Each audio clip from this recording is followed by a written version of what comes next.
नमस्कार, दिल्ली न्यूज में आपका बहुत बहुत स्वागत है। चलिए देखते हैं आज की 25 फटाफट काम की और महत्वपूर्ण बड़ी खबरों को। पर इससे पहले वीडियो को लाइक करना बिल्कुल न भूलें। नई तकनीकों और स्टार्टअप से बदलेगी दिल्ली की हवा की तस्वीर।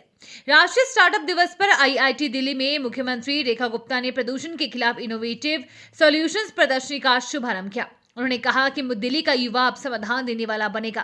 प्रदूषण से निपटने के लिए सरकार अस्थायी उपायों से आगे बढ़कर टेक्नोलॉजी आधारित अस्थायी समाधान अपना रही है। कूड़े के पहाड़ हटाने, यमुना सफाई, ग्रीन कवर बढ़ाने और क्लाउड सीडिंग जैसी नई तकनीकों से दिल्ली को मॉडल सिटी बनाने का लक्ष्य है। नई कल्याणकारी योजनाओं के जरिए श्रमिकों को मिलेगा सामाजिक सुरक्षा कवरेज। दिल्ली सरकार ने असंगठित और निर्माण श्रमिकों के लिए कल्याण बोर्ड बनाने और नई कल्याणकारी योजनाएं लागू करने का निर्णय लिया है। श्रम मंत्री कपिल मिश्रा ने अधिकारियों को निर्देश दिए हैं कि सामाजिक सुरक्षा संहिता 2020 के तहत सभी नियमों को केंद्र सरकार के मानक के अनुरूप अंतिम रूप दिया जाए। इसका उद्देश्य श्रमिकों को समय पर पारदर्शी लाभ देना, उनके अधिकारों की रक्षा करना और सामाजिक सुरक्षा कवरेज बढ़ाना है। दिल्ली के बांसीरा में अंतर्राष्ट्रीय पतंग महोत्सव का भव्य आगाज। दिल्ली के सराय काले खां स्थित बांसीरा में तीसरा अंतर्राष्ट्रीय पतंग महोत्सव शुक्रवार को शुरू हुआ। केंद्रीय गृह मंत्री अमित शाह और मुख्यमंत्री रेखा गुप्ता ने इसका उद्घाटन किया। महोत्सव में रंग बिरंगी पतंगों में सजा आसमान और प्रोफेशनल काइटिस्ट की विशालकाय पतंगे प्रमुख आकर्षण रही। पतंगोत्सव केवल मनोरंजन नहीं बल्कि भारत की सांस्कृतिक विरासत और परंपराओं से युवाओं को जोड़ने का माध्यम है। दिल्ली में प्रदूषण के खिलाफ महाअभियान, 14,000 बसें और सड़कों का कायाकल्प। दिल्ली की मुख्यमंत्री रेखा गुप्ता ने राजधानी को प्रदूषण मुक्त बनाने के लिए महाअभियान की घोषणा की है। मार्च 2029 तक 14,000 नई बसें चलेंगी। सड़कों का कायाकल्प, मशीनरीकृत सफाई होगी। ओखला, भलसवा और गाजीपुर लैंडफिल साइट्स के लिए सख्त डेडलाइन तय की गई है। ईवी पॉलिसी 2.0 के तहत दोपहिया वाहन इलेक्ट्रिकल किए जाएंगे और चार्जिंग पॉइंट बढ़ाए जाएंगे।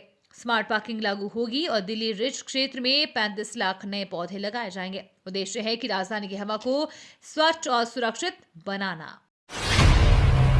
जाम कम करने के लिए दिल्ली में पहली बार right left parking. Delhi traffic police ने जाम कम करने के लिए राइट लेफ्ट पार्किंग की पहल शुरू की है। नेहरू प्लेस से कालकाजी रोड पर पहले ट्रायल में देखा गया है कि एक दिन सड़क के दाहिने और अगले दिन बाईं और कार पार्किंग की जाएंगी। अतिरिक्त पुलिस आयुक्त दिनेश कुमार गुप्ता ने बताया कि शुरुआत में ये कदम सफल रहा और ट्रैफिक स्मूथ रहा। स्थानीय दुकानदारों और निवासियों के साथ मीटिंग कर इस नियम को लागू किया गया। 70 लाख में से 47.6 लाख बिजली उपभोक्ताओं को मिला जीरो बिल। दिल्ली सरकार के 200 यूनिट मुफ्त बिजली योजना का लाभ इस वित्त वर्ष में करीब 68% बिजली उपभोक्ताओं ने उठाया। 70 लाख में से लगभग 47.67 लाख उपभोक्ताओं का बिल शून्य रहा। साल 2024 में यह संख्या 42.77 लाख और 2023 में 35.97 लाख थी। पिछले 2 सालों में कंपनियों ने रिपोर्ट के मुताबिक घरेलू उपभोक्ताओं में ये लाभ सबसे अधिक देखा गया है। डिजिटल अरेस्ट का खौफनाक स्कैम, बुजुर्ग से 2.19 करोड़ ठगे। दिल्ली में साइबर ठगी का सनसनीखेज मामला सामने आया है। 78 साल के रिटायर्ड अधिकारी को स्कैमर्स ने खुद को पुलिस और सीबीआई अधिकारी बताकर 9 दिनों तक डिजिटल अरेस्ट में रखा। लगातार धमकी और डर के माहौल में बुजुर्ग से 2 करोड़ 19 लाख रुपए अलग अलग खातों में ट्रांसफर करा लिए गए। आईएफएसओ की कार्रवाई में मध्य प्रदेश और यूपी से 5 आरोपियों को गिरफ्तार किया गया है। इनके पास से मोबाइल, डेबिट कार्ड और फर्जी दस्तावेज बरामद हुए हैं। एनसीआर में ग्रैब 3 लागू, निर्माण और वाहनों पर सख्त रोक। दिल्ली एनसीआर में हवा की गुणवत्ता एक बार फिर बेहद खराब हो गई है। शुक्रवार शाम 4 बजे दिल्ली का AQI 354 दर्ज किया गया है, जिसके बाद वायु गुणवत्ता प्रबंधन आयोग ने पूरे एनसीआर में ग्रैब 3 लागू कर दिया है। इसके तहत गैर जरूरी निर्माण और तोड़फोड़ के कामों पर रोक लगा दी गई है।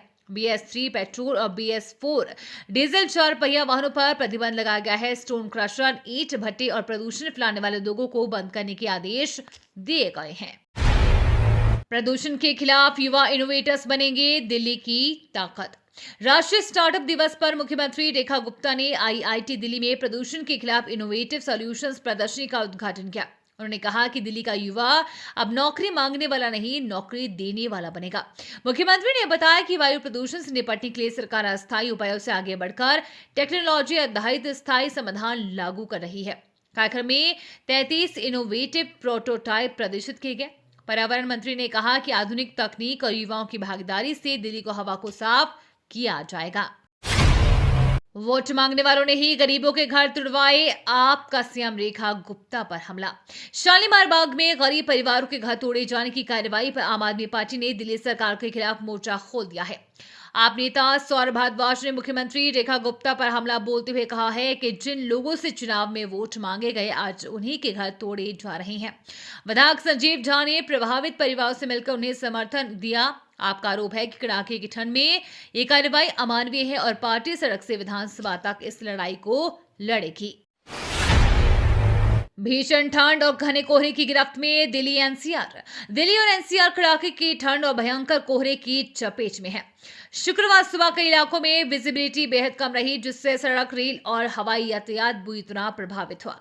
तापमान गिरकर 4 डिग्री के आसपास पहुंच गया है। हाईवे पर वाहन रेंगते नजर आए और ट्रेनों व उड़ानों में देरी हुई। मौसम विभाग के अनुसार पहाड़ों में बर्फबारी से शीतलहर जारी रहेगी। वहीं प्रदूषण ने हालात और गंभीर कर दिए हैं। साउथ दिल्ली को ट्रैफिक जाम से राहत, 2 फ्लाईओवर जोड़ने की तैयारी। दक्षिण दिल्ली में ट्रैफिक जाम की समस्या से राहत दिलाने के लिए दिल्ली सरकार ने बड़ी योजना बनाई है। आउटर रिंग रोड के 7.2 किलोमीटर लंबे हिस्से का पुनर्विकास किया जाएगा, जो मोदी मिल फ्लाईओवर से लेकर आईआईटी गेट तक होगा। इस दौरान 2 हाफ फ्लाईओवर भी बनाए जाएंगे, जिससे प्रमुख चौराहों पर ट्रैफिक का दबाव कम होगा। करीब 371 करोड़ की लागत वाली इस परियोजना में ग्रेटर कैलाश, कलाकाजी, चिराग दिल्ली सहित कई इलाकों और एनसीआर की कनेक्टिविटी बेहतर होगी। पीएमई बस योजना में पहाड़ी राज्यों के लिए विशेष छूट की मांग। मुख्यमंत्री सुखविंदर सिंह सुक्खू ने नई दिल्ली में केंद्रीय आवास एवं शहरी कार्य मंत्री मनोहर लाल खट्टर से मुलाकात कर पीएमई बस सेवा योजना में पहाड़ी राज्यों को विशेष छूट देने की मांग की। उन्होंने कहा कि कठिन भौगोलिक परिस्थितियों के कारण हिमाचल प्रदेश को योजना का लाभ नहीं मिल पा रहा है। मुख्यमंत्री ने माइलेज मानदंड कम करने, संचालन सहायता बढ़ाने और अन्य शहरों को योजना में शामिल करने का आग्रह किया। केंद्रीय मंत्री ने हर संभव सहयोग का आश्वासन दिया। पीएम मोदी पर आधारित 450 से अधिक किताबों की अनोखी प्रदर्शनी। राजधानी दिल्ली में नमो पुस्तक मेला 2026 के पहले संस्करण की शुरुआत शुक्रवार को अम्बेडकर इंटरनेशनल सेंटर में हुई। 2 दिवसीय इस बुक फेस्टिवल में प्रधानमंत्री नरेंद्र मोदी के जीवन और यात्रा पर आधारित 450 से अधिक पुस्तकों की प्रदर्शनी लगाई गई है। इस मेले में मोदी जी द्वारा लिखी गई चुनिंदा किताबें भी शामिल है। कार्यक्रम में देश भर के छात्र, लेखक, नीति निर्माता और विद्वान शामिल हुए। 1 अप्रैल से टोल प्लाजा पर नकद भुगतान बंद, फास्टैग और यूपीआई से ही देना होगा टैक्स। देश भर के राष्ट्रीय राजमार्गों पर यात्रा करने वालों के लिए बड़ा बदलाव होने जा रहा है। केंद्रीय सड़क परिवहन और राजमार्ग मंत्रालय के सचिव वी उमाशंकर ने बताया कि 1 अप्रैल से सभी टोल प्लाजा पर नकद भुगतान पूरी तरह बंद कर दिया जाएगा। वाहन चालकों को टोल टैक्स का भुगतान केवल फास्टैग या यूपीआई के जरिए ही करना होगा। इस फैसले से टोल प्लाजा पर मैनुअल वसूली खत्म होगी और लंबी कतारों से यात्रियों को राहत मिलेगी। सरकार का लक्ष्य हाईवे यात्रा को तेज, पारदर्शी और सुविधाजनक बनाना है। गणतंत्र दिवस परेड में खत्म होगा वीआईपी कल्चर। 26 जनवरी को कर्तव्य पथ पर होने वाली गणतंत्र दिवस परेड में वीआईपी कल्चर खत्म करने का फैसला लिया गया है। रक्षा मंत्रालय ने दर्शक दीर्घायु का नाम एबीसी की जगह गंगा, यमुना और ब्रह्मपुत्र जैसी नदियों के नाम पर रखने का निर्णय किया है। रक्षा सचिव ने बताया कि इस बार समारोह वंदे मातरम की 150वीं वर्षगांठ पर केंद्रित होगा।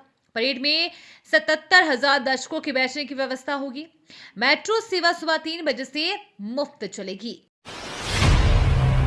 दिल्ली में 3600 ईवी बसें सड़कों पर 7700 का लक्षित है। दिल्ली की सड़कों पर अब 3600 से ज्यादा इलेक्ट्रिकल बसें दौड़ रही हैं और मुख्यमंत्री रेखा गुप्ता का लक्ष्य इस साल के अंत तक संख्या बढ़ाकर 7700 तक पहुंचाना है। इसमें बड़ी बसों के साथ 3330 मिनी ईवी बसें भी शामिल है, जो संकरी गलियों तक पहुंचेंगी। सरकार ने वाहनों की फिटनेस जांच, 9000 चार्जिंग स्टेशन और बैटरी रिसाइकलिंग की तैयारी पूरी कर ली है। आईआरसीटीसी होटल घोटाले में बड़ा मोड़, दिल्ली हाई कोर्ट ने सीबीआई से मांगा जवाब।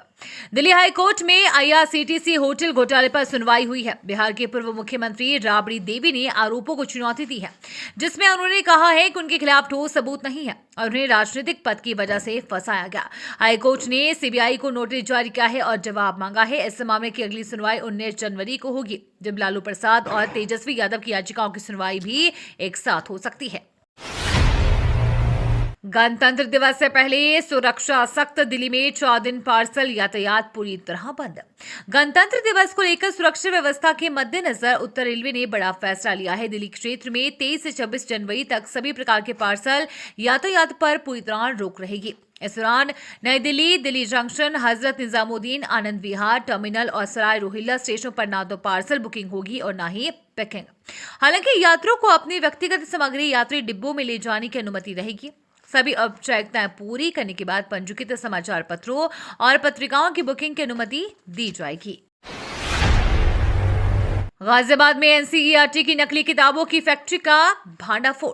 गाजियाबाद में एनसीईआरटी की नकली किताबों की फैक्ट्री का भांडाफोड़ हुआ है। दिल्ली पुलिस की क्राइम ब्रांच और एनसीईआरटी ने लोनी क्षेत्र के गांव जावली में छापेमारी कर 32,000 नकली किताबें जब्त की है। छापेमारी में 2 प्रिंटिंग मशीनें, एल्यूमिनियम प्लेटें और प्रिंटिंग सामग्री भी मिली। एनसीईआरटी ने बताया कि बिना अनुमति किताबें छापना और बेचने से छात्रों को नुकसान होता है। महाराष्ट्र निकाय चुनाव, एनडीए की जीत, पीएम मोदी ने जनता का जताया आभार। महाराष्ट्र के नगर निकाय चुनावों में एनडीए को मिली जीत पर प्रधानमंत्री नरेंद्र मोदी ने राज्य की जनता का धन्यवाद किया है। पीएम मोदी ने कहा कि महाराष्ट्र के ऊर्जावान लोगों ने एनडीए के जनहितैषी सुशासन और विकास के एजेंडे को आशीर्वाद दिया है। उन्होंने कहा कि नगर निगम चुनावों के नतीजे ये दर्शाते हैं कि महाराष्ट्र की जनता के साथ एनडीए का जुड़ाव और मजबूत हुआ है। पीएम ने कहा कि सरकार के कार्यों का रिकॉर्ड और विकास की स्पष्ट दृष्टि ने जनता का विश्वास जीता है। नोएडा में बच्चों की सुरक्षा के लिए स्कूलों की छुट्टियां बढ़ाई गई। कड़ाके की ठंड और घने कोहरे के चलते नोएडा में कक्षा नर्सरी से 8वीं तक के बच्चों की छुट्टियां 17 जनवरी तक बढ़ा दी गई है। प्रशासन ने कहा है कि बच्चों की सुरक्षा सबसे अहम है और आदेश का उल्लंघन करने वाले स्कूलों पर सख्त कार्रवाई होगी। हमें गाजियाबाद में स्कूल खुल रहे हैं, लेकिन समय बदलकर स्कूल 10 से दोपहर 3 बजे कर दिया गया है ताकि बच्चे सुबह की ठंड और कोहरे से सुरक्षित रहे। प्रशासन मौसम पर लगातार नजर रखे हुए हैं और जरूरत पड़ने पर भी बदलाव कर सकता है। नई एक्साइज पॉलिसी के साथ बदल सकते हैं शराब के नियम। दिल्ली में शराब की बिक्री लगातार बढ़ रही है। वित्त वर्ष 2024-25 में दिल्ली सरकार ने 8,254 करोड़ रुपए का एक्साइज रेवेन्यू कमाया, जो पिछले साल से 11% ज्यादा है। रिटेल शराब की दुकानों की संख्या 673 से बढ़कर 714 हो गई है, जबकि होटल, क्लब और रेस्टोरेंट के लाइसेंस 1089 से घटकर 1017 रह गए हैं। यूजीसी ने उच्च शिक्षा में भेदभाव रोकने के लिए नए नियम लागू किए। यूजीसी ने नए नियम 2026 लागू किए हैं, जो उच्च शिक्षण संस्थानों में किसी भी आधार पर भेदभाव रोकेंगे। जाति, धर्म, लिंग, जन्मस्थान या दिव्यांगता के आधार पर भेदभाव नहीं होगा। हर संस्थान में समान अवसर केंद्र और समता समिति बनाई जाएगी। 24 घंटे हेल्पलाइन काम करेगी और छात्रों को दाखिले के समय नियमों की जानकारी दी जाएगी। इसका उद्देश्य सुरक्षित, सम्मानजनक और समावेशी शिक्षा सुनिश्चित करना है। विपक्ष नेता आतिशी को विशेषाधिकार नोटिस, 19 जनवरी तक जवाब मांगा गया।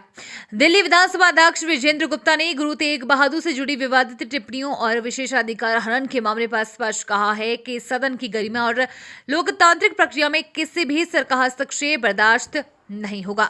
आवश्यक होने पर विशेष सत्र बुलाया जा सकता है। पंजाब फॉरेंसिक साइंस लेबोरेटरी और अधिकारियों को रिपोर्ट देने का नोटिस जारी किया गया है। विपक्ष के नेता आतिशी को 19 जनवरी तक लिखित जवाब देने का निर्देश दिया गया है। अध्यक्ष ने दोहराया है कि सभी निर्णय केवल संसदीय प्रक्रिया के माध्यम से ही लिए जाएंगे। तो ये थी आज की बड़ी खबरें। रोजाना ऐसे ही सबसे पहले अपडेट पाने के लिए चैनल को सब्सक्राइब करना बिल्कुल न भूलें। धन्यवाद।